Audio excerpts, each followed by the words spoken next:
Time. Hello and welcome everybody to the Buddhist Recovery Network Academy. I'm Susanna, joining you from Helsinki, Finland, and I will be your host today. I'm a Buddhist training for ordination in Triratna Buddhist Center, and I'm also in recovery. I facilitate both 8-step recovery meetings and mindfulness-based addiction recovery courses here in Finland. And I'm the vice president of the board of the Buddhist Recovery Network. And Beth is doing the tech today. Thank you for your generosity, Beth. And thanks everybody for being here. And before we get started, I want to let you know about our special event we have coming up on the May 17th. The Buddhist Recovery Network, so BRN, invites you to attend a meaningful half-day virtual retreat, Heartful Practices During Divisive Times. Right now, we are witnessing a social, constitutional, and human rights crisis that is rapidly escalating with each passing day. The social, political, economic developments these past few months have brought much anger, confusion, frustration, grief, fear, and sense of powerlessness to many of us. Times like this are a true test of our practice. BRN has invited several Buddhist teachers to explore how we can work with fear, anger, distrust, and overwhelm, as well as how to touch into the depths of the four sublime adobes of loving kindness, compassion, sympathetic joy, and equanimity. We invite you to join our virtual retreat on May 17th, 2025, on Saturday at 9 a.m. through 1 p.m. Pacific time. And it's 12 p.m. through 4 p.m. Eastern time. We hope this retreat brings healing to our hearts and empowers us to show up for the world. Please note that to protect the privacy and emotional safety of our participants and teachers, the retreat will not be recorded. And this is a donation-based retreat. No one will be turned away due to lack of funds. The teachers speaking at this event are from Valerie Mason-John, also known as Vimalasara, Dalila Bothwell, and Thomas Davis IV. Join us for a nourishing half-day retreat focused on resilience, compassion, and grounded action. And the links are in the chat. And now to today's presentation that you all have been waiting for. So today we have our returning teacher, a veteran academy teacher, says here, founder of Buddhist Recovery Network and advisory board member, Kevin Griffin. The topic of the teaching is who is myself? Hello, Kevin.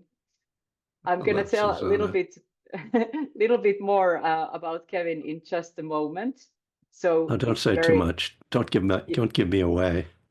Okay, I don't give you away. Okay. But the topic of the teaching is who is myself, exploring identity in the context of Dharma and recovery.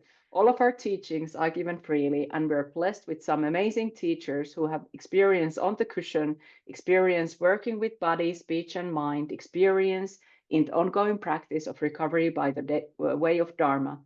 As we practice the Buddha's teaching of generosity, we invite you to give dana that will be given to support our ongoing Buddhist Recovery Network meetings and to support the teacher. You can give on a one-time or recurring basis using the link that is posted in the chat field. So please be sure to indicate that your donation is for the Academy, and we sincerely thank you for your generosity. And if you forget to say there that it's for the Academy, we thank you anyway. And Beth will share the information how to give dana in the chat. Okay, so welcome, Kevin. Thank you, Susanna. Do you want me to do the introduction, or do you just want to take it away? I think we should get on with things. Yes. If people want to know who I am, they can, Google. Yeah. Yes. Thank you, Susanna. And first of all, I'll just say that you speak English much better than I speak Finnish. Of course, I don't know a word of Finnish. So I don't even know if that's what you, maybe you say Finn. I don't know. So a complete ignorance, typical American. Thank you. We're very, you know, we believe that America is, the center of the world. It's great. I'm looking forward to coming to Helsinki this summer so that I can have a different viewpoint. So let's start with about 10-minute sit. And I'll give some suggestions for meditation. So just settling back into your sitting posture. You can close your eyes or just lower your gaze.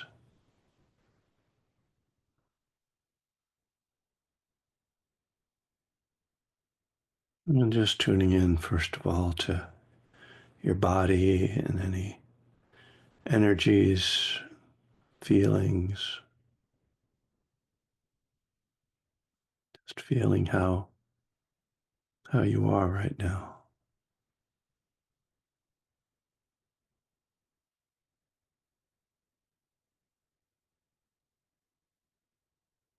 Having a sense of settling,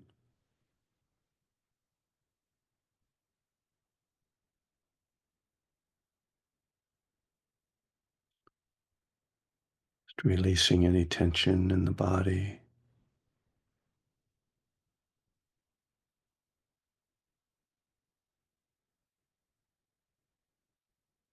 and bringing awareness to the breath.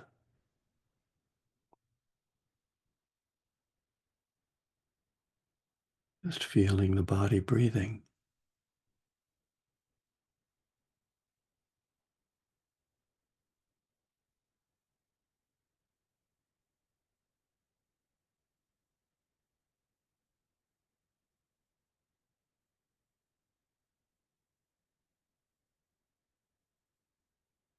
An attitude of ease, presence,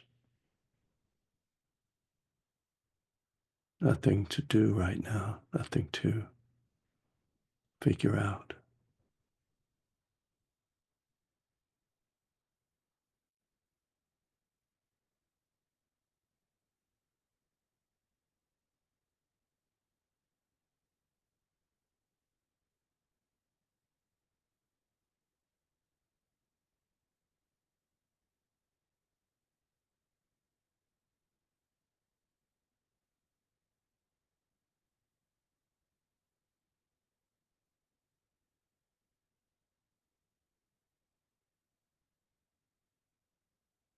Thoughts come and go, sounds, sensations, and we simply sit, breathe, allow.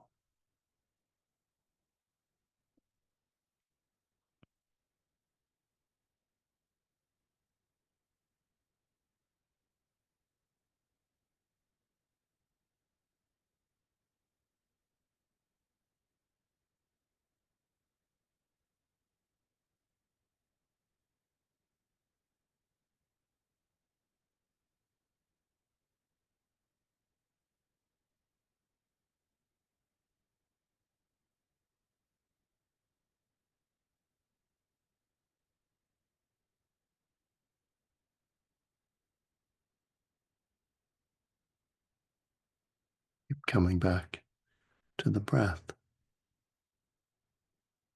Just this, breathing in, breathing out, letting go of thoughts.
All right. Just a short sit this morning since we have limited time. And again, thanks to Susanna and Beth for running this, and to the Buddhist Recovery Network for their ongoing work. I'm proud to be affiliated. So the title of the talk, Who is Myself, comes from a book by Ayakema, who is a German Buddhist nun. Wonderful book, I highly recommend. The talk is not based on the book, but I just realized that if I need to come up with the name for a talk, I can just look around my office and read the titles of the books around here. Next talk will be called A Path with Heart, and then I'll be doing Thoughts Without a Thinker. And coming up with titles for talks is one of the most challenging parts of my job. But I think it's an important question to address, the identity, and starting to talk about that in terms of addiction and recovery. A lot of people have said to me over the years, "Oh, I don't want to say that I'm an alcoholic because I'm a Buddhist and I don't want to take on an identity." And my sarcastic answer to that: let go of all your other identities, then let go of your alcoholic identity. But really, I mean, even saying you're a Buddhist, you're already creating an identity, right? So identity is part of our normal lives, and in Buddhism we see identity as functional. We have functional identities; they aren't absolute, and so it is important to distinguish between what's a functional identity that I use in the world for practical purposes, and then having a more profound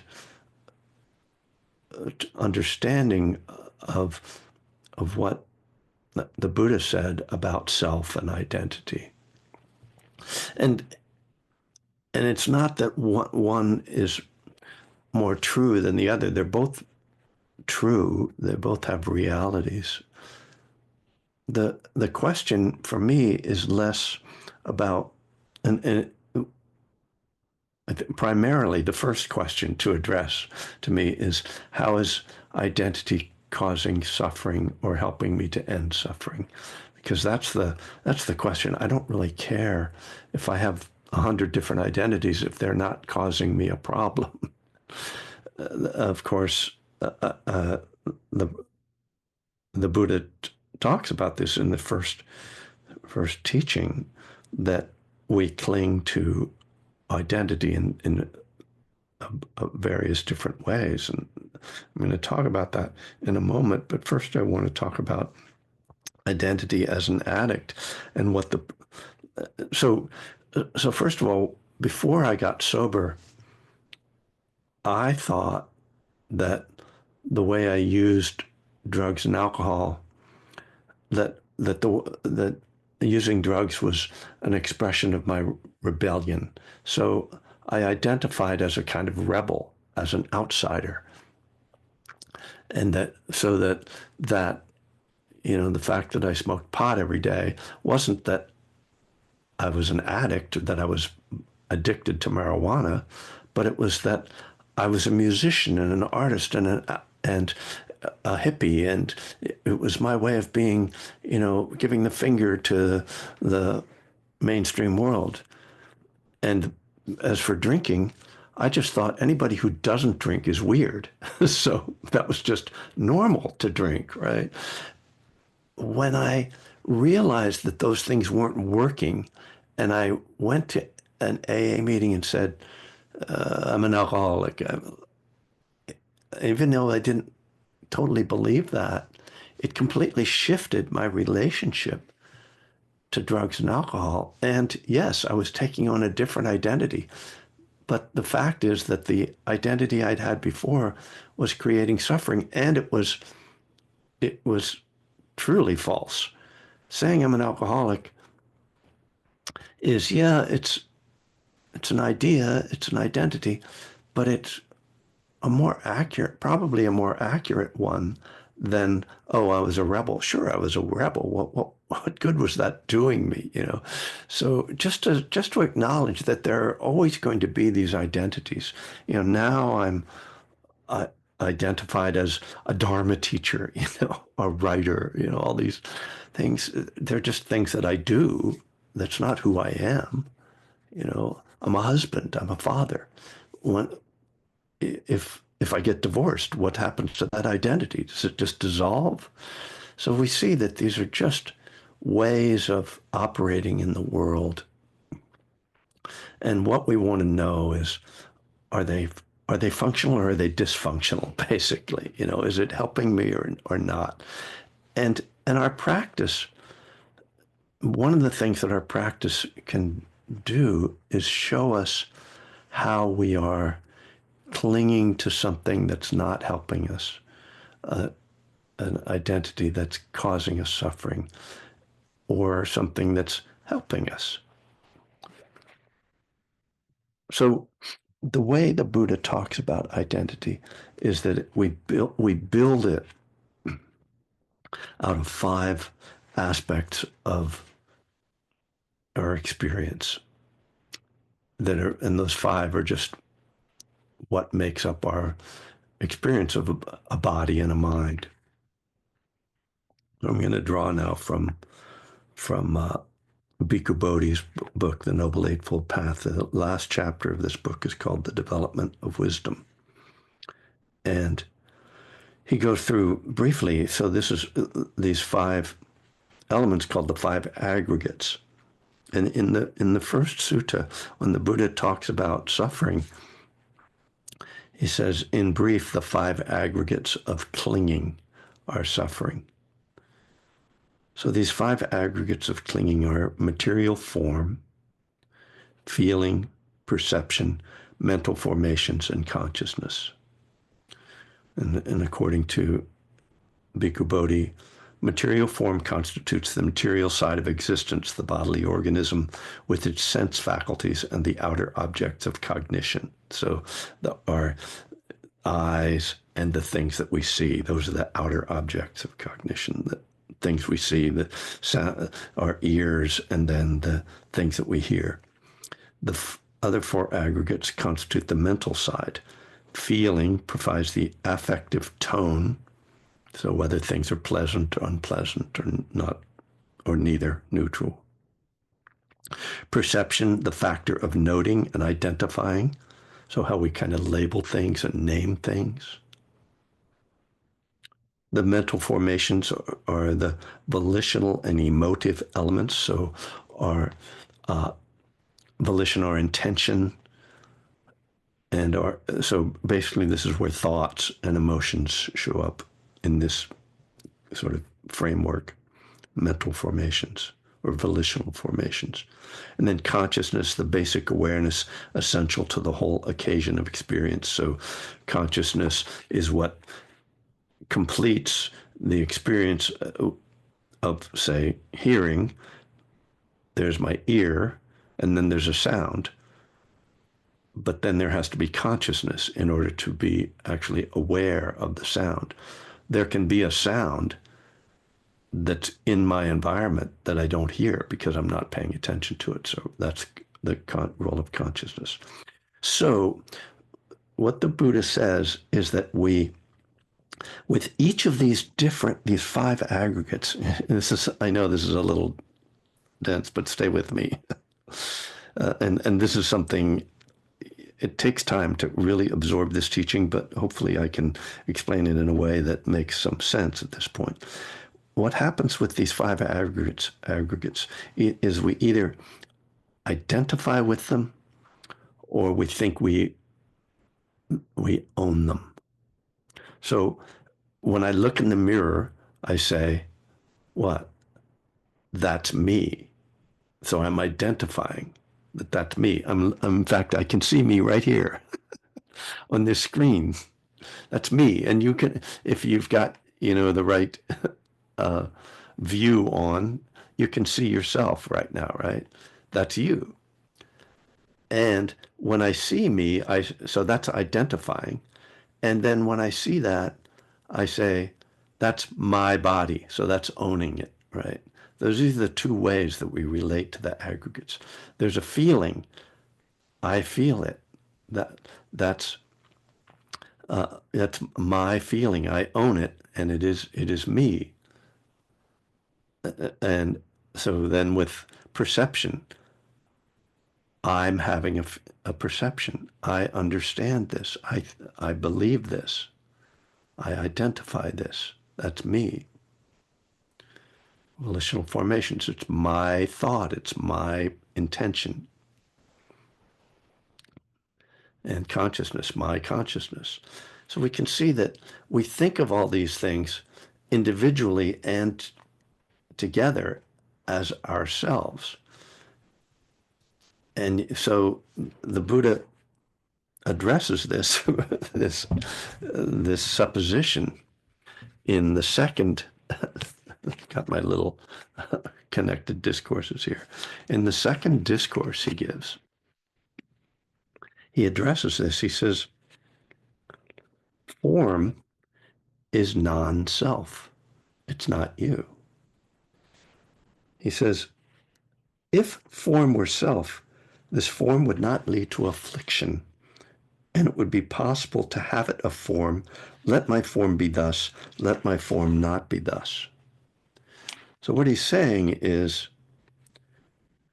if this body were were mine, it was me, then it wouldn't cause me problems. Why would, if I owned my body, if I was in control of my body in the complete sense, it would look the way I want it to look, it would feel the way I want it to feel, but it doesn't. And that's because it's not actually me.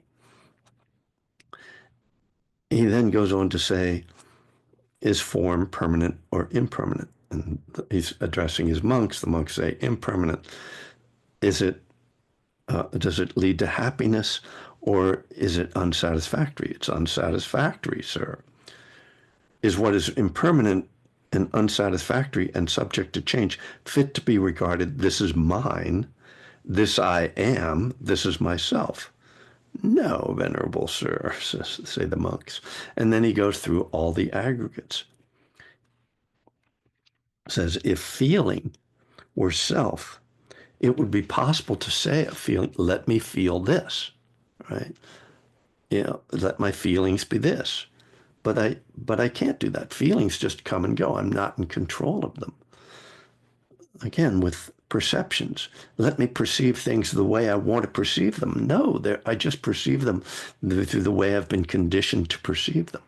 Let my volitions, my intentions, well, a lot of times I feel like I'm controlling my intentions, but then I do things that I don't really want to do. Why am I doing things that I don't want to do? Because I am not really doing it. There isn't control. These things are all deeply conditioned. Consciousness, let me be conscious of the things I want to be conscious of and not conscious of things I don't want to be conscious of. Well, I wish, but that's not how reality works. So the Buddha has, in this sense, deconstructed our experience. This is a great deal of what goes on with mindfulness practice. We deconstruct our experience. We start by saying, okay, I am sitting here paying attention to my breath. And then I start to ask what's actually going on. What thoughts are appearing? Well, why am I having that thought? I don't want to have that thought. Let me let go of that thought. And then we go through, we explore the body, sensations, we explore our experience. But part of this exploration, not the whole of it, but a part of it, is seeing that I'm not really running this show. And what I think is me is this conglomeration of elements, of mind and body elements that are in a constant process of change. They're impermanent. We are striving all the time to make them be the way we want them to be. That's grasping. And that striving itself is creating suffering. So we get ourselves into this situation whereby what we think we are isn't satisfying us. It's frustrating us. So we're trying then to control it and make it be the way we want it to be so that we will be happy. But instead, we create more conflict, inner conflict, because we can never make things be the way we want them to be. I can't make my body look the way I want it to look. People try, and and for short periods of time, you might look. I mean, I can look back, run out right around my mid-30s. That I reached peak, my peak looks. I can look at the pictures from that time and say, that I looked pretty good right then. But I know that at that time, I didn't think I looked that good. I wasn't. Anyway, you get my point. We get caught up in this cycle of craving. This is samsara, right? So what's the solution to this? How do we step out of this cycle of suffering that we create for ourselves? Well, it's pretty simple in a sense, and I can refer back to 12-step language. Acceptance is the answer to my problems today. Or we cease to fight anything or anyone. We cease to fight with our own minds. We cease to try to control. And this is really, this is really in opposition to our instinct. Our instinct is to try to control, is to manage, is to dress up the way I want to look, is to, generate things that feel good, to have experiences and intentions that harmonize with what I want. But if we see clearly that this is just creating more frustration and that we can never control those things, this is when we let go. And it's exactly what happens with addiction, because this is, in fact, our relationship to self, to the five aggregates, is the relationship of addiction. The five aggregates of clinging, we could call them the five aggregates of addiction. We're addicted to these things, to our wish to control them. And so, as with addiction, we discover that the way out is letting go, not controlling. Addiction is an effort to control. It's an effort to control our experience, to control our feelings, to control our body, to control our minds, our emotional states.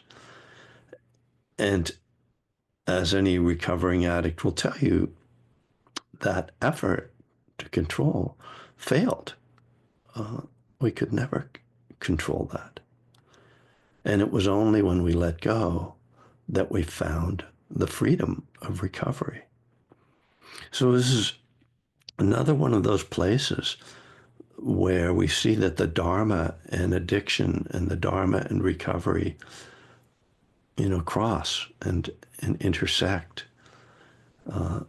both logically and spiritually, in the felt experience of them, experientially. And again, the first requirement is that we are present, that we are mindful. This is why mindfulness is so helpful in this process. To see, where am I clinging? Where am I creating suffering around identity? How am I trying to control things that I can't control? And am I willing to let go? And then what does it take to actually let go? So that's, maybe the biggest question for us. And it's the question of effort in the greater sense and in the specific sense of moment to moment. How do we let go? It's the great challenge of practice, of recovery, of spiritual practice. Clinging we're deeply conditioned to cling. It's really part of our mental and physical makeup is to hold on. And it's again, has a functional purpose in our lives. If we didn't crave things and cling to things, we wouldn't eat, we wouldn't procreate, we wouldn't get out of bed, that there'd be no activity. And so life depends upon us having a certain amount of craving and clinging. And yet we see how when we, let that become the central driving force of our lives, how that just leads to suffering. So this is really calling to the middle way, that we make effort, that we act to take care of ourselves, to be kind, to to function in the world. And yet we don't let our minds become trapped in this idea of control and all that is implied with that. So this is a reflection that is central to Buddhist teachings, but it's really important not to oversimplify it and think that, as I started the talk, that if I take on the identity of being an alcoholic or take on any identity, that's not Buddhist and that it's bad, but to see that these identities have functions, but that we don't want to be controlled by them. So I hope that these words are of some benefit, and I'll leave you with that and open it up, see if there are questions or any comments, anything I can respond to.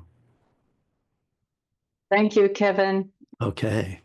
I was pinned because I wanted to thank you for everybody for this amazing teaching. And so people, if you have questions, now it's time to raise your hand, or maybe there's so big crowd in here that I don't know if I can see if you're waving your hand, but you can also send your question to the chat field. So that is how we proceed. And we will start wrapping up about 5 to. So now is your chance to ask from Kevin. And I wanted to just point out, if people didn't notice in the chat, that Beth has posted a link to the Ayakema book, Who Is Myself, that I mentioned, as well as Bhikkhu Bodhi's book, The Noble Eightfold Path, and the Connected Discourses. Yes. How do you handle religious PTSD? I see that in the chat, and that's a real thing. People who have been traumatized through religious experiences, and it's one of the things that I think makes Buddhism maybe a little safer than some other traditions. That, first of all, that in Buddhism there's no demand of faith. Faith is seen as a tool, as a useful tool, but there isn't a belief system that one has to adopt to be a Buddhist. It's almost the opposite. It's like, don't believe anything until you really have experienced it for yourself and seen that it's of benefit. So,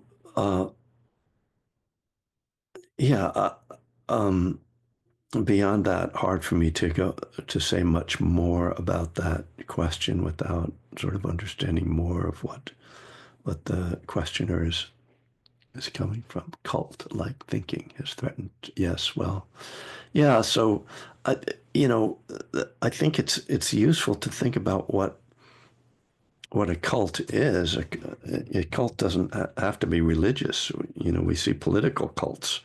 And it's a way of thinking that doesn't allow for a dispute or disagreement.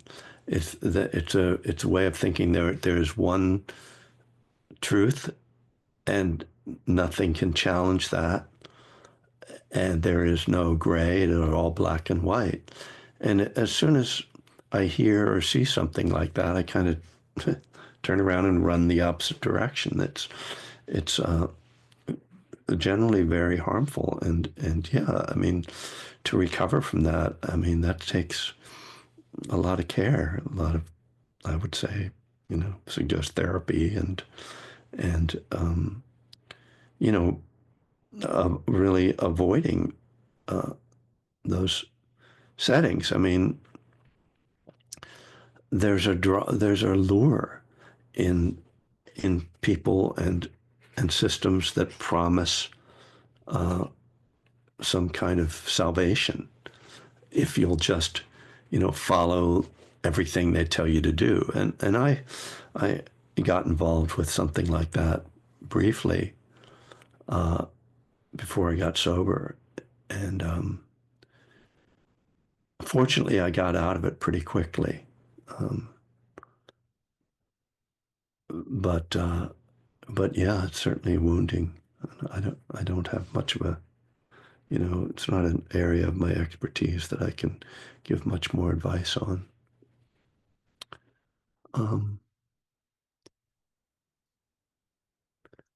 Yeah, I don't see any other questions. Yeah, I well, wonder if you got as a private message. Did I get that as a private message? I don't. Did you get something as a private message? No. I don't know. Yeah, because I do have one question. Oh, good. I'm always thinking of the newcomers. Yeah. If there is somebody who's like very new, and because you were talking about this very, very powerful concept and important concept in recovery of letting go. So what would be like, how do you let go? Is there something that you could just briefly say about that? And then I noticed that there is another hand up, but if you could give something about I've actually been writing about the idea of letting go, and first of all, and one of the first things that I say is that this is a metaphor. It's there. It sounds like, oh, just let go, like you've got something in your hand, just let it go. But we're talking about a mental kind of clinging, and there is no mechanism for that. It requires us to investigate, and there are different ways and strategies, excuse me, that are suggested in Dharma practice. For me, the key is to see that what I'm clinging to hurts, that it is causing me suffering, that it's not working. And so when I see that, I'm motivated to stop doing it. So I could say I let go of drugs and alcohol. I just stopped drinking and using, right? And I stopped drinking and using because they were causing me suffering. And as step one in the 12 step says, my life had become unmanageable. Things weren't working in my life. And I wasn't even sure that drugs and alcohol were the problem. But what I came to see was that whether they were the problem or not, they were getting in the way of any kind of solution.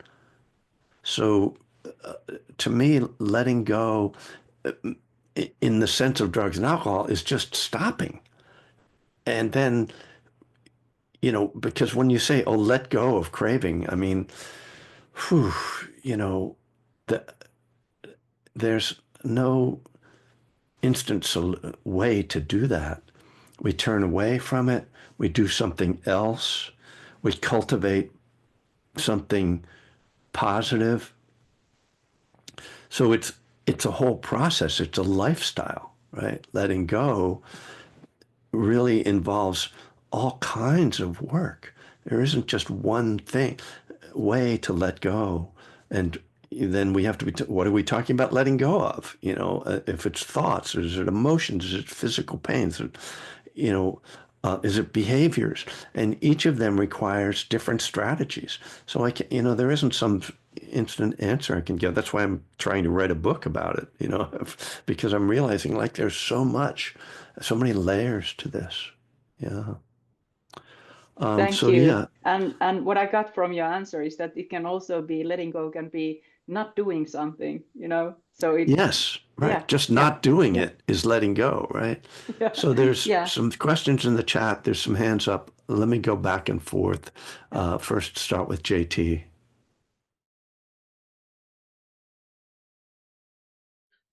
Okay, thank you, everybody. Good night or good day, wherever you are. For me, it's going to be good night.